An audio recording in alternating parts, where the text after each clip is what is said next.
বৃদ্ধ বাবাজি দাড়িটা লম্বা, শরীরে গোশত নাই, ঢাকার শহরে রিক্সা চালায়। ওই বুড়া চাচা এই বয়সে রিক্সা চালান কেন? ছেলে মেয়ে নাই নাকি? বলে হ্যাঁ। কি বলবো দুঃখের কথা,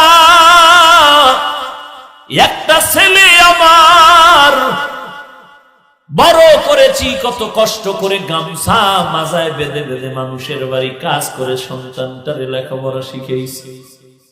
ওই সন্তান কিছু দূর আগানোর পরে বাবা মাকে ভুলিয়া এখন কোথায় থাকে জানি না। মাঝে মাঝে অনেকের কাছে শুনি বিয়া কইরা ঢাকার শহরে কোন জায়গায় থাকে।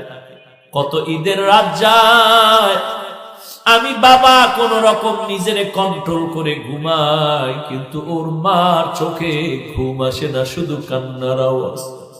ওই মা বাবাকে কষ্ট দিয়ে কপালে শান্তি পাবি না রে ভাই। ওই বৃদ্ধ লোকটা কান্না করে, সন্তান লেখাপড়ার মাঝে আমাদের ফালাইয়া চলে গেল, এখন কই থাকে জানি না। আমি যদিও কন্ট্রোল মাঝে মাঝে করি, কিন্তু ওর মায়ের খানা নাই, ঘুম নাই, শুধু কান্নার আওয়াজ। আর কান্না করে করে বালিশটা ভিজাইয়া ফেলেছে। কত ঈদের দিন চলে যায়, সবার মুখে হাসি, ওর মায়ের মুখে হাসি নাই।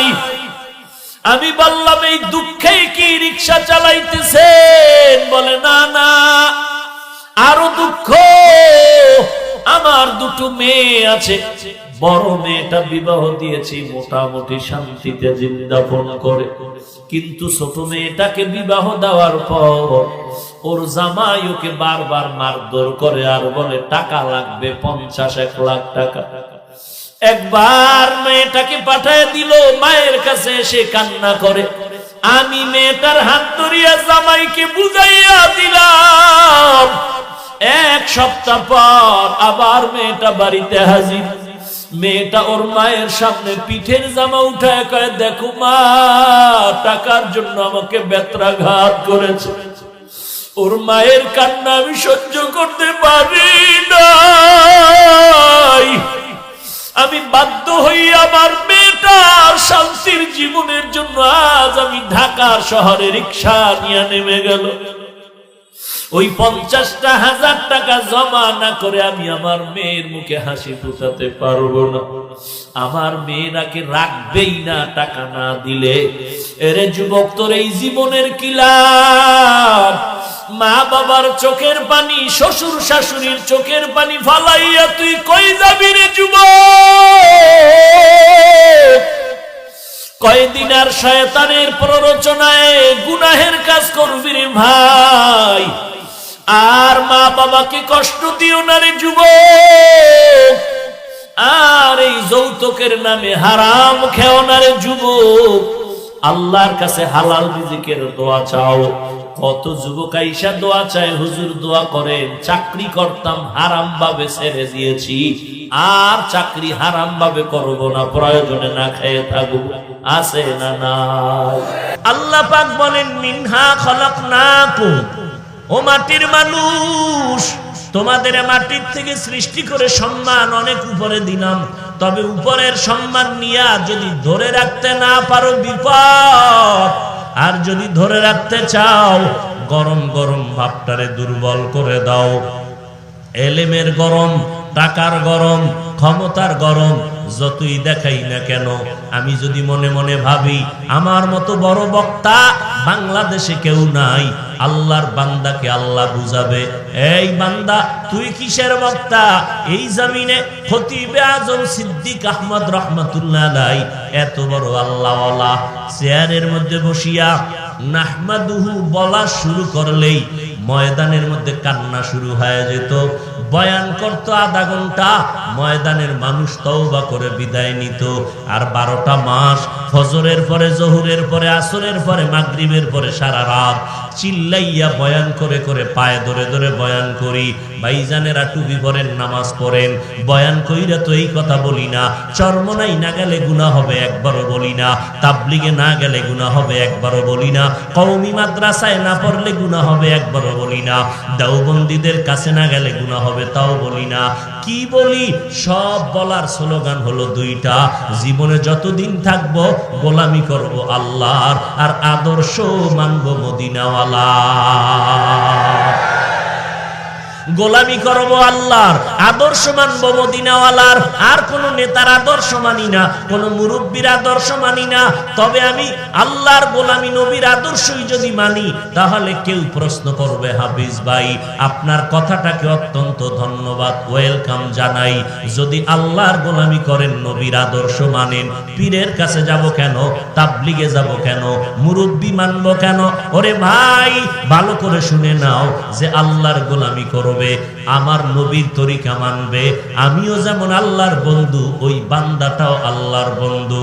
আল্লাহর বন্ধুদের কাছে যাওয়া কোনো অপরাধ না, বরং আমি আল্লাহর গোলামি করব, নবীর তরিকা মানব। আমি আলেম হইয়া যাব কেন? একজন আল্লাহওয়ালার কাছে যাওয়ার মানি হইল আমি তো এলেম শিখলাম, কোরআন হাদিস পড়তে জানি, আমার তো আলেমের আল্লাহওয়ালার কাছে যাওয়ার দরকার পড়ে না। আমি তো কোরআন হাদিস পইরা পইরা আল্লাহর গোলামি, নবীর তরিকা মানতে পারি। আমি আলেম হইয়াও কেন মুরব্বির কাছে যাই?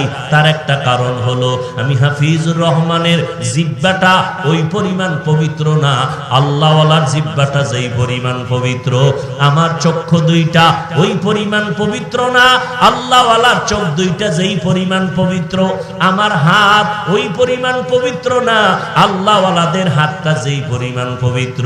কারণ রাতারাতি আল্লাহওয়ালা হয় নাই, এরা জীবনটাকে মেহনত আর মুজাহাদা করতে করতে, তাকওয়ার লাইনে দৌড়াইতে দৌড়াইতে, এরপরে তারা আল্লাহওয়ালার রাস্তায় এসে হাজির হয়ে গেছেন।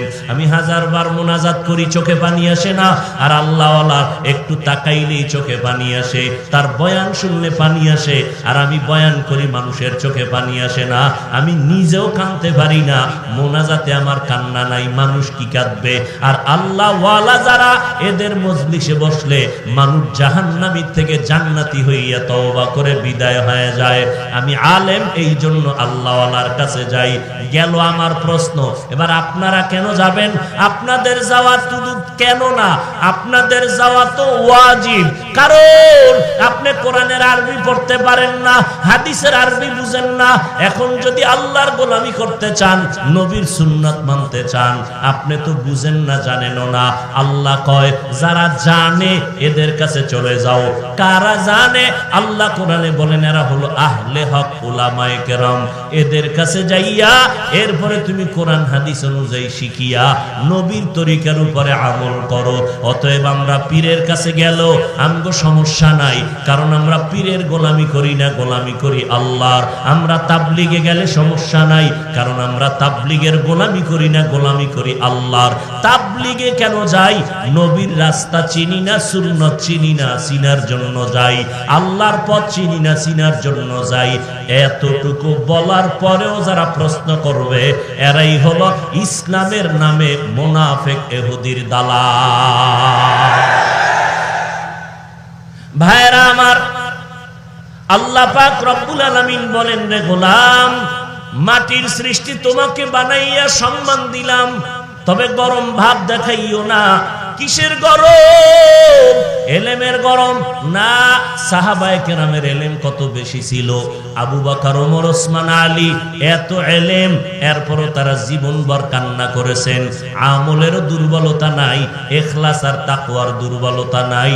এত আমল আর ইখলাস নিয়া সারা রাত আবু বকর নামাজে কান্নার আওয়াজ, ওমরে ফারুকের কান্নার আওয়াজ, ওসমান রাদিয়াল্লাহু তাআলা আনহুর কান্নার আওয়াজ।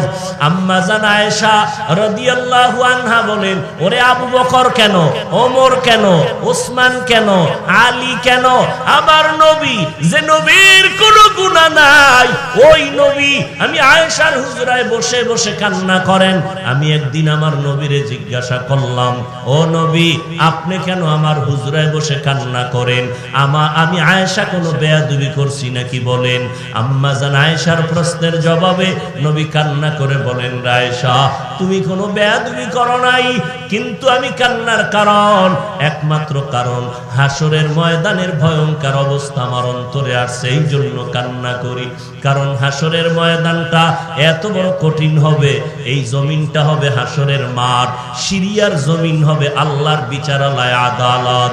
আল্লাহ তাআলা আদালতটা কায়েম করিয়া এরপরে আল্লাহ পাক রাগান্বিত আওয়াজ দিয়া একটা সাইনবোর্ড লাগায় বলবেন, লিমানিল মুলকুল ইয়াউম লিল্লাহিল ওয়াহিদিল কাহ্হার। ও আয়েশা, ওই দিন আল্লাহ পাকের এত রাগ, এত রাগ, আল্লাহর রাগান্বিত আওয়াজ। ওদিকে সূর্যটা থাকবে উপরে, আল্লাহ বলবে নিচে নেমে আয় সূর্য, তোর যত মুখ উপরে আছে নিচের দিকে করে দে, সূর্যের যত তাপ আছে জমিনে ছেড়ে দাও, সূর্যের তাপে জমিনটা তামা হয়ে যাবে, মানুষের মাথার মগজগুলো ভাতের মারের মতো ফুটবে, পায়খানার রাস্তা দিয়া পেটের গলিত নারী বুড়িগুলো পড়ে যাবে, ওদিকে জাহান্নামের আওয়াজ। মায়ার নবী বলেন, আয়েশা, সমস্ত নারী পুরুষ থাকবে উলঙ্গ ওই হাসরের মাঠে, এত কঠিন অবস্থার কারণে যেই নবীদের কোনো গুনাহ নাই ওই নবীরা নাফসি নাফসি বলে কান্না করবেন। আদম নবী কাঁদবেন নাফসি নাফসি বলে, আর ঈসা নবী কাঁদবেন নাফসি নাফসি বলে, মুসা নবী নাফসি নাফসি বলে কাঁদবেন।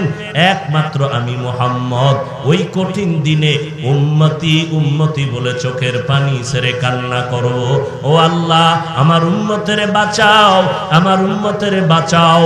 এরে গাজীপুরের মুসলমান, শ্রীপুরের মুসলমান, ওই নবী কেমন মায়ার নবী আমার, যেই নবীর শরীর মোবারকে মশা মাছি পড়া হারাম, যেই নবীর ঘাম থেকে মেশকের ঘেরান সূর্যের গরম লাগতে দেয় না, মেঘের খণ্ড ছায়া দান করে, নবীজি যেখানে কদম মোবারক রাখেন ওই জায়গা থেকে মেশকের ঘেরান আসতে থাকে।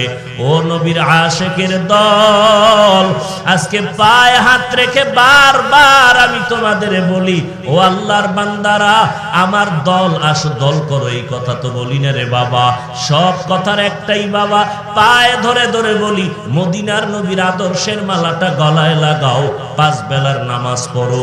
আজকে আপনিও মুসলমান, আমিও মুসলমান, আপনার আল্লাহ আমার আল্লাহ এক, আপনাদের নবী আমার নবী এক, আপনাদের কোরআন আমার কোরআন এক, আপনাদের কাবা আমার কাবা এক, আপনাদের ধর্ম আমার ধর্ম এক, দুনিয়াতে সবাই আসছি এক, বিদায় বেলাটাও হবে এক। আমাকেও যেমন 3টা সাদা কাফন দেওয়া হবে, আপনাদেরও 3টা সাদা কাফন দেওয়া হবে। কে চরমনাই, কে কওমি, কে আলিয়া, কে ধনী, কে গরিব ভেদাভেদ নাই, 3টা সাদা কাফনে প্যাকেট করা হবে। কবরের সাইজও হবে এক, কবরে নিয়ে রাখার পর মাটি দিয়ে সব যখন চলে যাবে, 2 জন ফেরেশতা আপনার আমার কবরে আসবে, সবার বেলায় প্রশ্ন হবে 3টা, তাও হবে এক। রবের পরিচয় দাও, ধর্মের পরিচয় দাও, রাহমাতুল লিল আলামিনের পরিচয় দাও। এরে নবীর উম্মতের দল, ওই প্রশ্নের জবাব যারা দিতে পারবে, নবী বলেন তাদের কবর হবে রওজাতুম মির রিয়াজিল জান্নাহ, আর যারা জবাব দিতে পারবে না তাদের কবর হবে হুফরাতুম মিন হুফারিন নার। ও আল্লাহর বান্দারা, কারা জবাব দিতে পারবে? আমি হুজুর, গ্যারান্টি নাই। ও ভাই আপনি পারবেন, গ্যারান্টি নাই। তবে হ্যাঁ, নবী বলেন শতভাগ আশা করা যায়, যারা দুনিয়াতে রবের গোলামি করে যাবে তারা কবরে গিয়া জবাব দিবে, রব্বি আল্লাহ, আমার রব কেউ না, একমাত্র আমার রব হলেন আল্লাহ। দীনিয়াল ইসলাম, আমার ধর্ম আর কিছুই না, একমাত্র ইসলাম।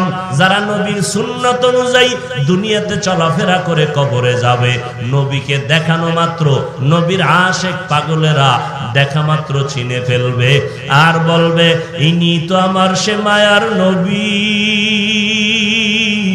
যেই নবীকে না দেখে নবীর সুন্নতের টুপি পরলাম, দাড়ি রাখলাম, নবীর মুহাব্বতের আদর্শ মেনে চললাম, আল্লাহ পাক সাথে সাথে গাইবি আওয়াজ দিয়ে বলবেন, ও ফেরেশতা, আমার বান্দাটারে আর কষ্ট দিও না।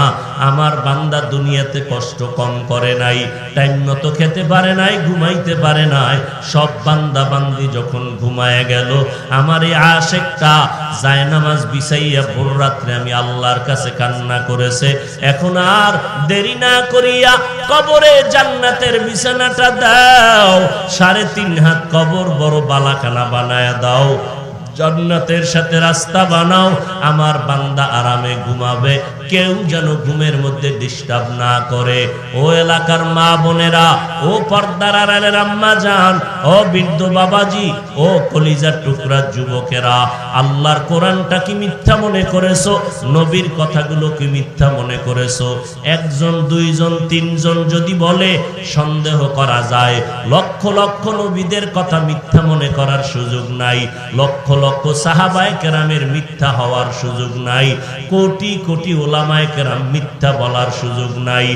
ওয়ালাকাদ খালাকনাল ইনসানা মিন সুলালাতিন মিন তিন সুম্মা জাআলনাহু নুতফাতান ফি ক্বারারিম মাকিন সুম্মা খালাকনান নুতফাতা আলাকা فخلقنا العلقة مضغة فخلقنا المضغة عظاما فكسونا العظام لحما ثم أنشأناه خلقا آخر فتبارك الله أحسن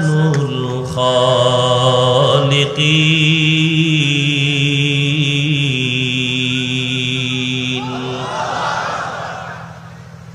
আল্লাহ বলেন, না পাক পানিটাকে আমি আল্লাহ 40 দিন করে ফেরেশতার মাধ্যমে মেহনত করায় রক্ত বানাইলাম। ওই রক্তটাকে আবার 40 দিন মেহনতের দ্বারা গোশত, আবার ওই মেহনতের 40 দিনের পরে গোশত হাড্ডি, এর উপরে আবার আমি আল্লাহ গোশত দিয়া দিলাম। আমি আল্লাহ পাক রব্বুল আলামিন মাটির থেকে বানাইছি, এটা আমার আসল সিদ্ধান্ত। কেমনে মাটির তৈরি? 1 নাম্বার জবাব, তোমাদের বাবা আদম ডাইরেক্ট মাটির সৃষ্টি। 2 নাম্বার জবাব, যেই নাপাক পানির থেকে আমাদের সৃষ্টি হয়েছে, ওই নাপাক পানিটাও বাবার ভেতরে তৈরি হয় খানার মাধ্যমে। আর যত খানা আমরা খাই সব হলো মাটির সৃষ্টির খানা। 3 নাম্বার জবাব, মাইয়ের ওরে আল্লাহ পাকের নবী বলেন, যখন আল্লাহ পাক বাবার নাপাক পানিটা মায়ের বাচ্চাদানিতে চলে যায়, ফেরেশতা পাঠায় দেয়, যাও এই নাপাক পানির সাথে 1 চিমটি মাটি এনে ওই নাপাক পানিতে মিশ্রণ করে দাও। কোথার থেকে মাটি আনবা? আল্লাহ বলেন, যাও এই বান্দা বান্দির মরণকালের কবর থেকে মাটি আনো, ওখান থেকে মাটি নিয়ে এখানে মিলায় দাও। বলে, কবর কোথায়? আল্লাহ বলেন, আমি গাইবের মালিক, এর কবর কোথায় হবে আমি আল্লাহ জানি, ওখান থেকে তোমরা মাটি এনে দিয়া দাও। আল্লাহ জানেন কার কবর কোথায় হবে, এটা আল্লাহ জানেননি? এই ক্ষমতা কি আর কারো আছে? নাই। আল্লাহ পাক ফেরেশতাকে বললেন, অমুক এলাকার অমুক জায়গায় যাও, এখানে বান্দার কবর হবে, ওখান থেকে মাটি দাও। প্রশ্ন হলো, যেই মানুষগুলো পানিতে ধ্বংস হয়ে গেল, লাশের অস্তিত্ব নাই, আর যে মানুষ আগুনে পুড়ে গেল, এদেরও লাশের অস্তিত্ব নাই, তাহলে এদের লাশই নাই, কবর হবে কোথায়? আর কবর না থাকলে এদের মাটি আনবে কোথার থেকে? প্রশ্ন হয় কিনা?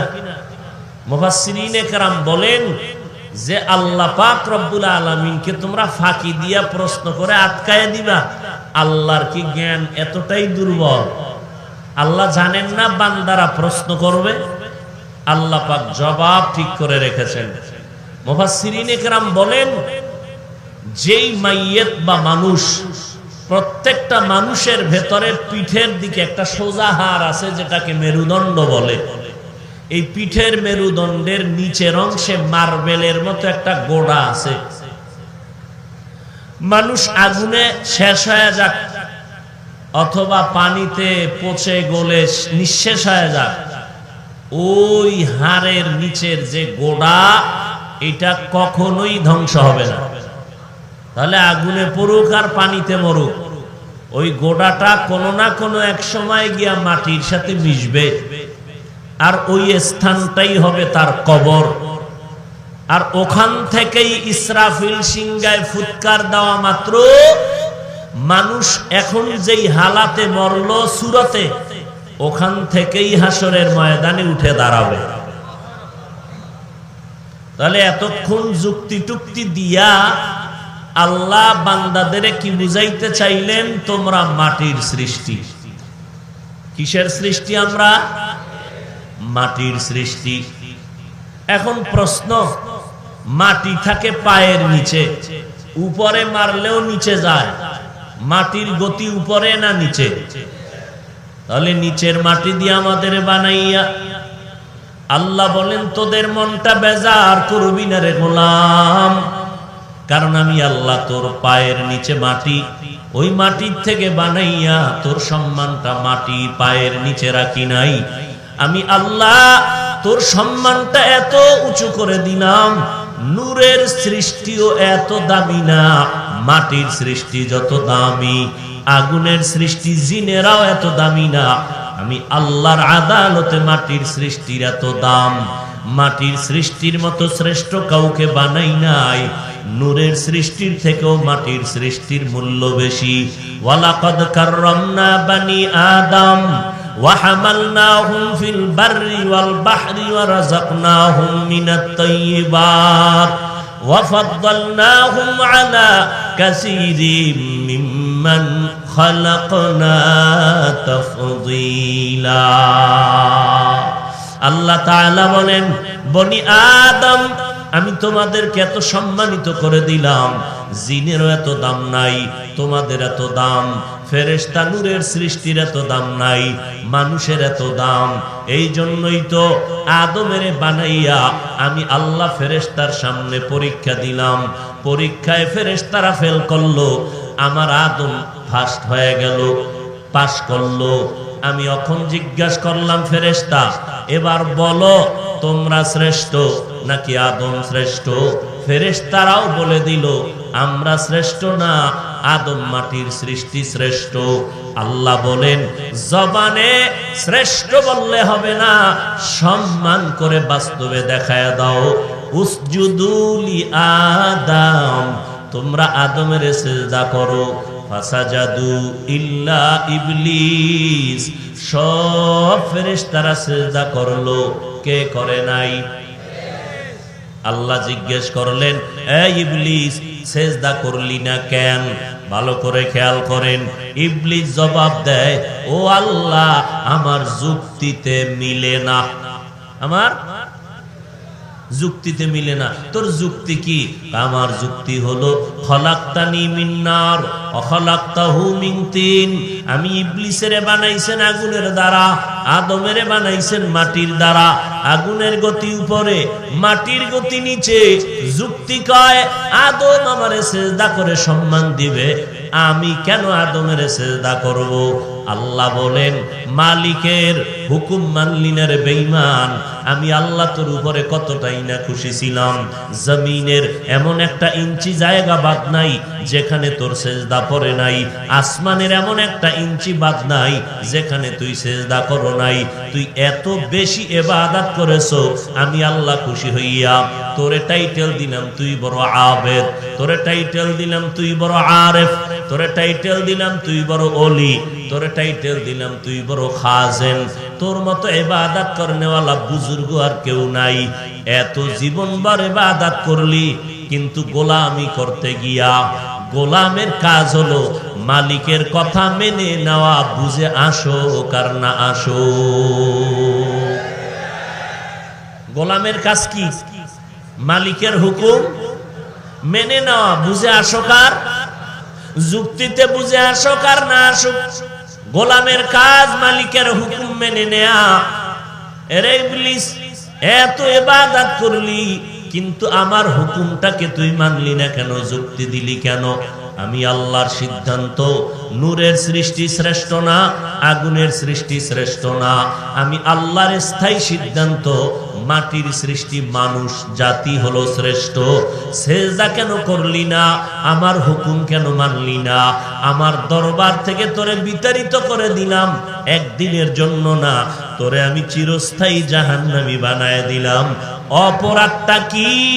অপরাধ বেশি কিছু না, মালিকের হুকুমের সামনে কেন যুক্তি দিলি? আমগো দেশেও এরকম যুক্তিবাদী আছে না নাই? যুক্তিতে মিলে না, এই জন্য নবীরে মাটির তৈরি মনে করে না।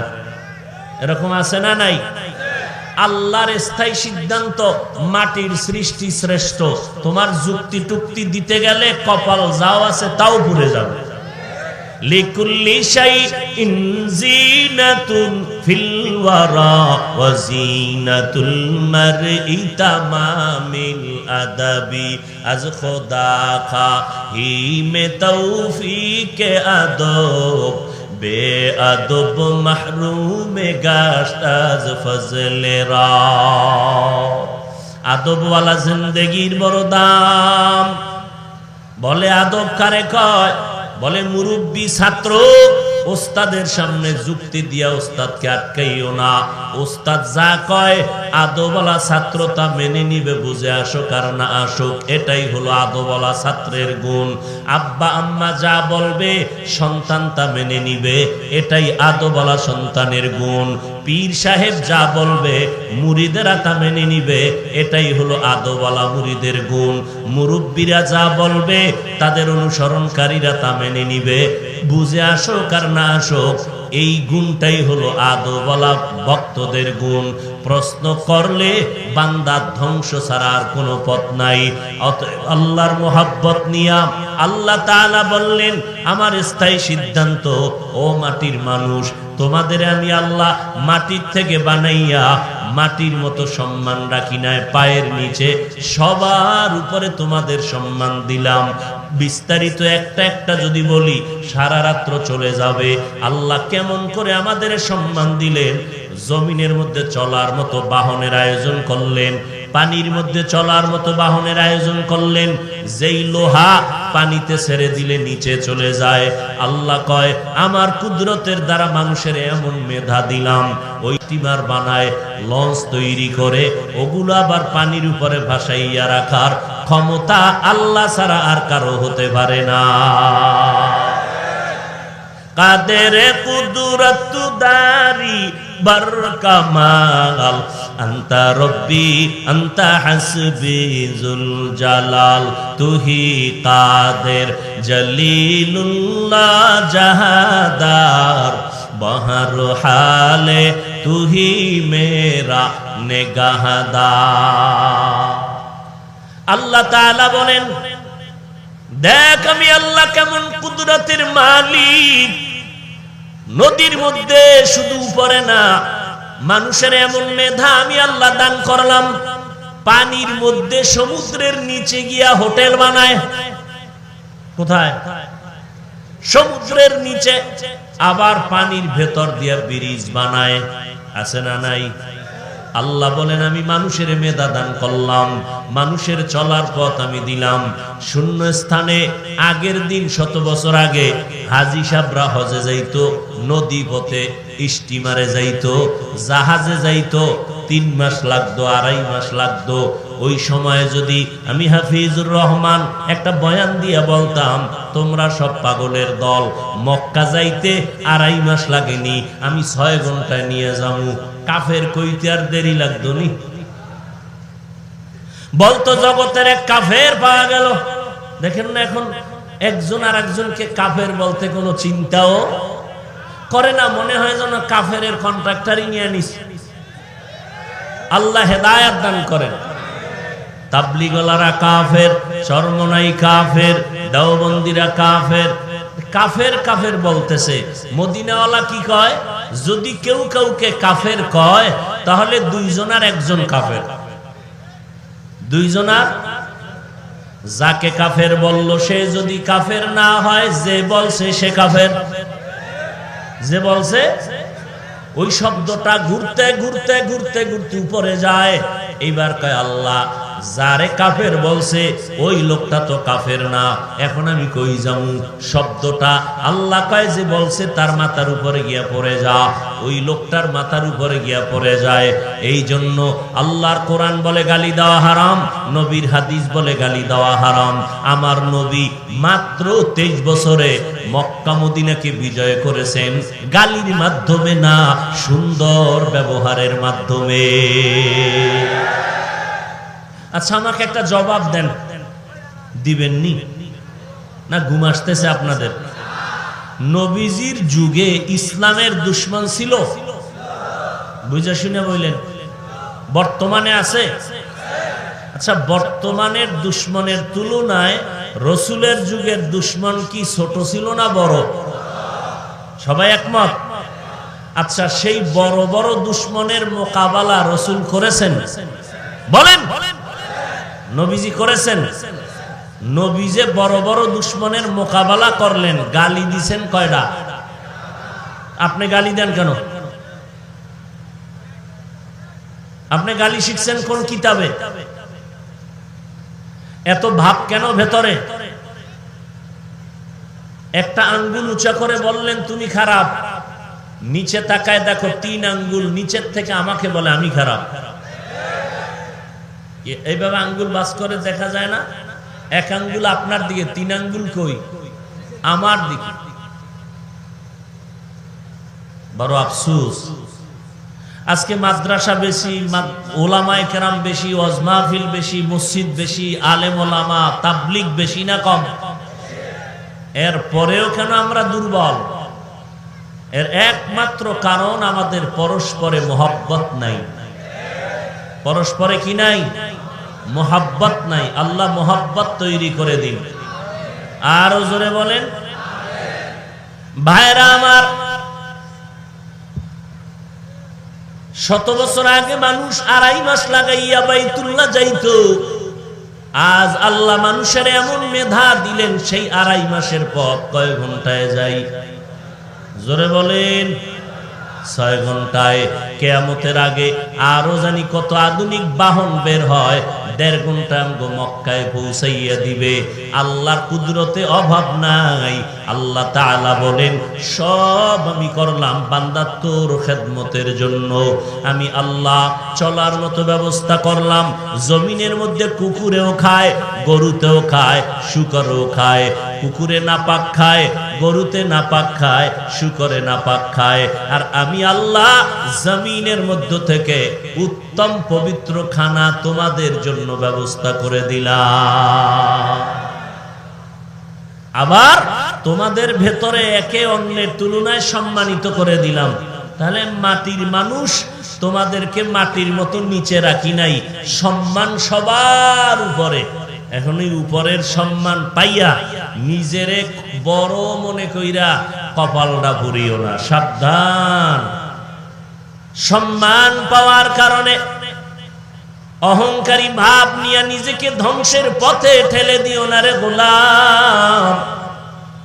কারণ ধ্বংসের পথে ঠেলে গিয়া ভাব আর গরম গরম ভাব দেখাইতে গিয়ে এই জমিনের মধ্যে নমরুদ টিকতে পারে নাই, ফেরাউন টিকতে পারে নাই, সাদ্দাত কারুন টিকতে পারে নাই।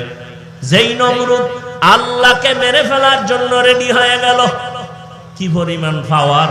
আল্লাহরই রাখবে না, ঝামেলা শেষ।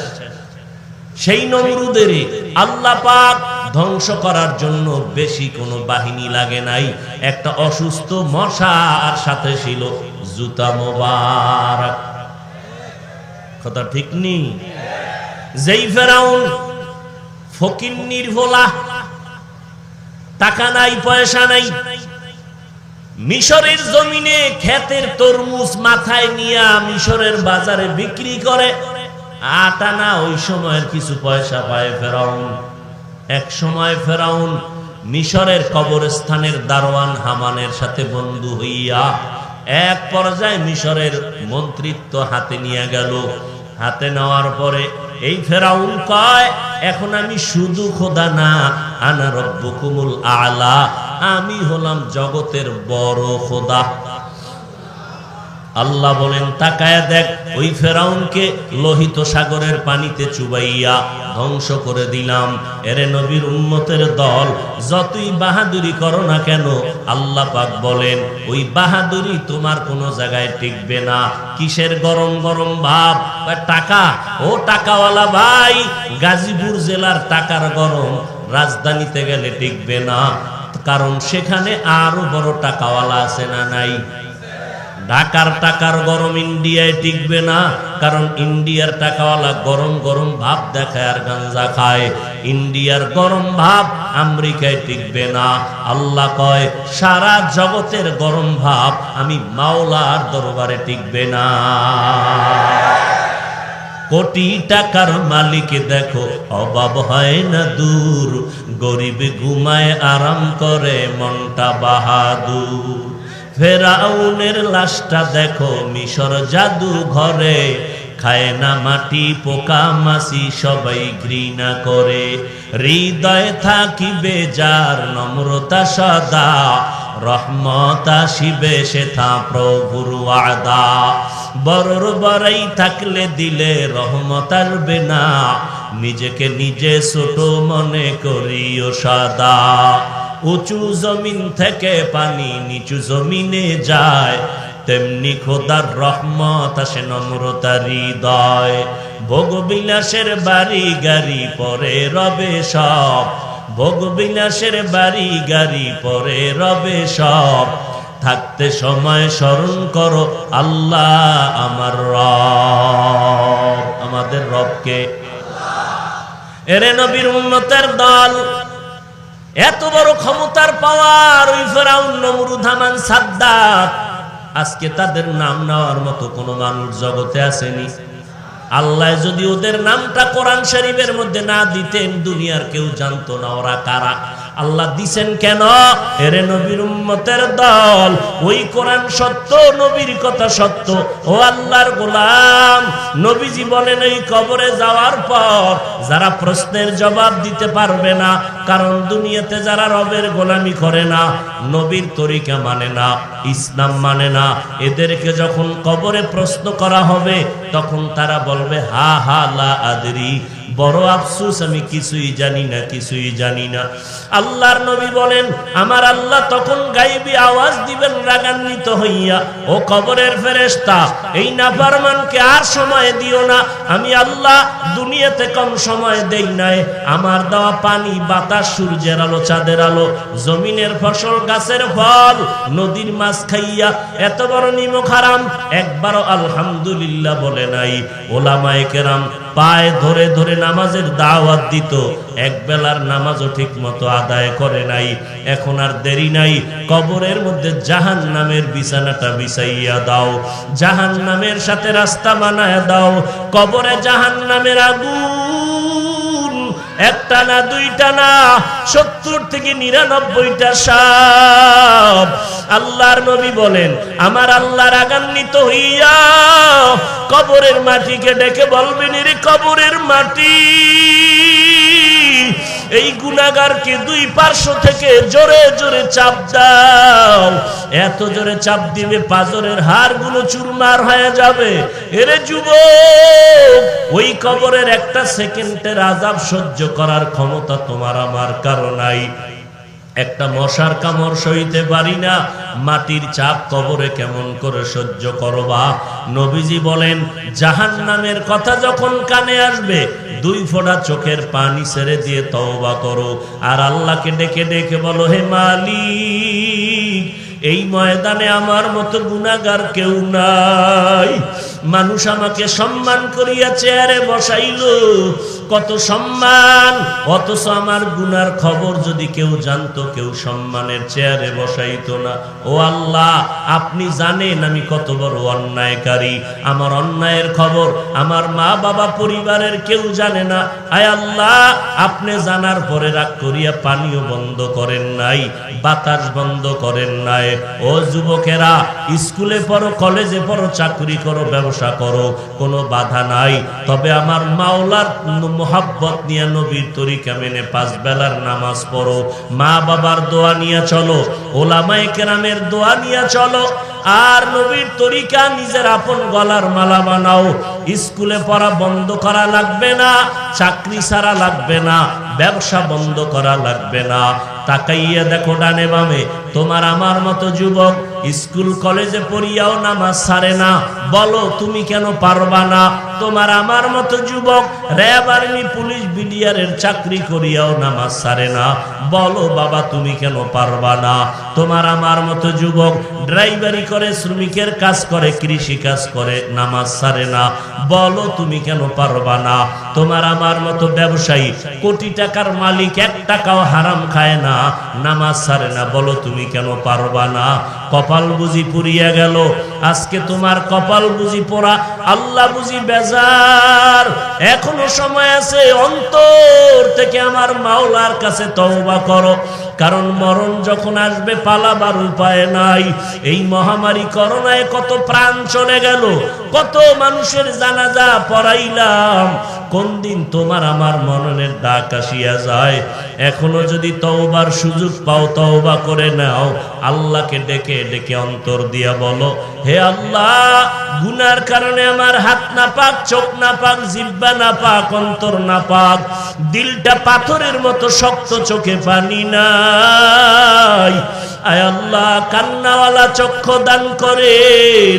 আর জীবনে নামাজ ছাড়বো না, বেপরদায় চলবো না, মা বাবাকে কষ্ট দিয়া বরদোয়া নিব না, ওলামায়ে কেরামের বিরুদ্ধে যাব না, নবীর তরিকা নিয়ে চলবো, দেশ ও জাতির বিরুদ্ধে ষড়যন্ত্র করব না।